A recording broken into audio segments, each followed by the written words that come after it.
దయచేసి వినండి. సముద్రం పక్కన ఉన్నటువంటి రాళ్ళను మీరు చూడండి.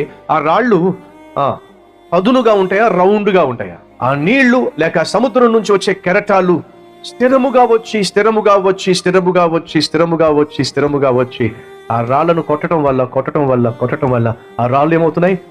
రౌండ్గా మారిపోతున్నాయి. ఆ రాళ్లలో ఉన్నటువంటి ఆ షార్ప్నెస్ కాస్త తొలగిపోతుంది. రాళ్ళు నున్నగా తయారవుతున్నాయి.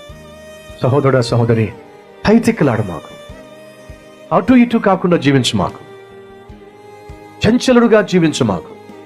ఎల్లప్పుడూ ఒకే రీతిగా నువ్వు జీవించటం, ఎల్లప్పుడూ ఒకే ఆత్మీయత కనపరచటం, ఎల్లప్పుడూ నీ మనస్తత్వము, నీ ఆత్మీయత, నీ మాట తీరు, నీ యొక్క ప్రవర్తన స్థిరముగా కనిపించటం, అది దేవునికి మహిమకరం, నీ చుట్టూ ఉన్న వారికి మాదిరికరం. అలా కాకుండా నువ్వు జీవించినట్లయితే నీ జీవితం అవమానకరం. ఎందుకని? నువ్వు ఎప్పుడు ఎలా ఉంటావో ఎవ్వరికీ తెలియదు. అలా నువ్వు ఎప్పుడు ఎలా ఉంటావో ఎవరికి తెలియని జీవితం జీవిస్తున్నట్లయితే నీ చుట్టూ ఉన్నవాళ్ళు నిన్ను చూసి ఎప్పుడు కూడా మెచ్చుకోలేరు. నేను ఒక మంచి మనిషిగానో మాదిరికరమైన వ్యక్తిగానో భావించలేరు. దయచేసి గమనించండి. స్థిరమైన జీవితమే చుట్టూ ఇతరులకు ఇబ్బందికరంగా జీవించేటటువంటి వారిని కూడా స్మూత్ పర్సన్స్ గా మార్చగలిగినటువంటి శక్తి ఒక్క స్థిరము కలిగిన జీవితానికే ఉంది. అడుగుతున్నాడు, నీ జీవితం స్థిరమైందేనా?